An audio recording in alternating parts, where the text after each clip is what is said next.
ኦሪት ዘፍጥረት ምዕራፍ 47 ዮሴፍም ገባ፣ ለፈርዖንም ነገረው እንዲህ ብሎ፣ አባቴና ወንድሞቼ በጎቻቸውም ላሞቻቸውም ያላቸውም ሁሉ ከከነዓን ምድር ወጡ። እነርሱም እነሆ በጌሤም ምድር ናቸው። ከወንድሞቹም 5 ሰዎችን ወስዶ በፈርዖን ፊት አቆማቸው። ፈርዖንም ወንድሞቹን ስራችሁ ምንድን ነው አላቸው።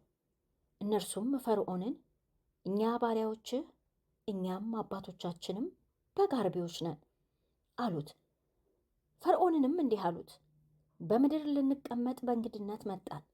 የባሪያዎችህ በጎች የሚሰማሩበት ስፍራ የለምና ራብ በከነዓን ምድር እጅግ ጸንቷልና፣ አሁንም ባሪያዎችህ በጌሤም ምድር እንድንቀመጥ እንለምንሃለን። ፈርዖንም ዮሴፍን ተናገረው እንዲህ ብሎ፣ አባትህና ወንድሞችህ መጥተውልሃል። የግብፅ ምድር በፊትህ ናት። በመልካሙ ምድር አባትህንና ወንድሞችህን አኑራቸው፣ በጌሤም ምድር ይኑሩ። ከእነርሱም ውስጥ ዕውቀት ያላቸውን ሰዎች ታውቅ እንደሆነ በእንስሶቼ ላይ አለቆች አድርጋቸው። ዮሴፍም ያዕቆብን አባቱን አስገብቶ በፈርዖን ፊት አቆመው። ያዕቆብም ፈርዖንን ባረከው። ፈርዖንም ያዕቆብን የዕድሜ ዘመን ስንት ዓመት ነው አለው። ያዕቆብም ለፈርዖን አለው፣ የእንግድነቴ ዘመን 130 ዓመት ነው። የሕይወቴ ዘመኖች ጥቂትም ክፉም ሆኑብኝ።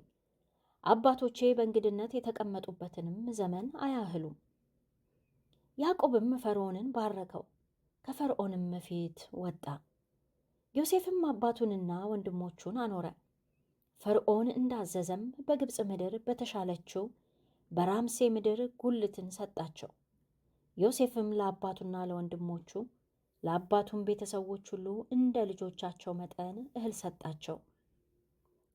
በምድርም ሁሉ እህል አልነበረም፣ ራብ እጅግ ጸንቷልና። ከራብም የተነሳ የግብፅ ምድርና የከነዓን ምድር ተጎዳ። ዮሴፍም ከግብፅ ምድርና ከከነዓን ምድር በእህል ሸመት የተገኘውን ብሩን ሁሉ አከማቸ። ዮሴፍም ብሩን ወደ ፈርዖን ቤት አስገባው። ብሩም በግብፅ ምድርና በከነዓን ምድር አለቀ። የግብፅ ሰዎችም ሁሉ ወደ ዮሴፍ መጡ እንዲህ ሲሉ፣ እንጀራ ስጠን፣ ስለምን በፊትህ እንሞታለን? ብሩ አልቆብናልና። ዮሴፍም ከብቶቻችሁን አምጡልኝ፣ ብር ካለቀባችሁ በከብቶቻችሁ ፈንታ እህል እሰጣችኋለሁ አለ። ከብቶቻቸውንም ወደ ዮሴፍ አመጡ። ዮሴፍም በፈረሶቻቸው በበጎቻቸውም በላሞቻቸውም በአህዮቻቸውም ፈንታ እህልን ሰጣቸው። በዚያች ዓመትም ስለ ከብቶቻቸው ሁሉ ፈንታ እህልን መገባቸው። ዓመቱም ተፈጸመ። በሁለተኛውም ዓመት ወደ እርሱ መጥተው እንዲህ አሉት፣ እኛ ከጌታችን አንሰውርም፣ ብሩ በፍጹም አለቀ፣ ከብታችንም ከጌታችን ጋር ነው። ከሰውነታችንና ከምድራችን በቀር በጌታችን ፊት አንዳች የቀረ የለም። እኛ በፊትህ ስለምን እንሞታለን? ምድራችንስ ስለምን ትጠፋለች? እኛንም ምድራችንም በእህል ግዛን፣ እኛም ለፈርዖን ባሪያዎች እንሁን፣ ምድራችንም ለእርሱ ትሁን። እኛ እንድንድን እንዳንሞትም ምድራችንን እንዳትጠፋ ዛሬ ስጠን። ዮሴፍም የግብፅን ምድር ሁሉ ለፈርዖን ገዛ። የግብፅ ሰዎችም ሁሉ ረሃብ ስለጸናባቸው ርስታቸውን ሸጠዋልና፣ ምድሪቱም ለፈርዖን ሆነች።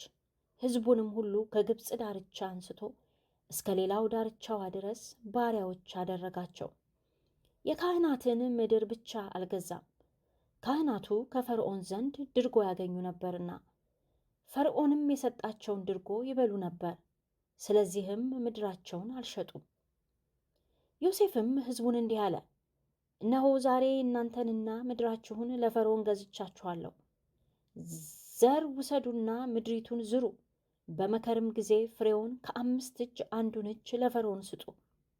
4ቱም እጅ ለእናንተ ለራሳችሁ፣ ለእርሻው ዘርና ለእናንተ ምግብ፣ ለቤተሰቦቻችሁና ለሕፃናቶቻችሁም ሲሳይ ይሁን። እነርሱም አንተ አዳንከን፣ በጌታችን ፊት ሞገስን እናገኝ፣ ለፈርዖንም ባሪያዎች እንሆናለን አሉት። ዮሴፍም ለፈርዖን ካልሆነችው ከካህናቱ ምድር በቀር 5ኛው እጅ ለፈርዖን እንዲሆን በግብፅ ምድር እስከ ዛሬ ድረስ ሕግ አደረጋት። እስራኤልም በግብፅ ምድር በጌሴም አገር ተቀመጠ፣ ገዟትም፣ ረቡ፣ እጅግም በዙ። ያዕቆብም በግብፅ ምድር 17 ዓመት ተቀመጠ። የያዕቆብም ሙላው የሕይወቱ ዘመን 147 ዓመት ነው። የእስራኤልም የሞቱ ቀን ቀረበ። ልጁን ዮሴፍንም ጠርቶ እንዲህ አለው፣ በፊትህ ሞገስን አግኝቼ እንደሆንኩ እጅህን ከጭኔ በታች አድርግ፣ በግብፅ ምድርም እንዳትቀብረኝ ምሕረትንና እውነትን አድርግልኝ። ከአባቶቼም ጋር በተኛው ጊዜ ከግብፅ ምድር አውጥተህ ትወስደኛለህ፣ በመቃብራቸውም ትቀብረኛለህ። እርሱም እንደ ቃልህ አደርጋለሁ አለ። እርሱም ማልልኝ አለው። ዮሴፍም ማለለት።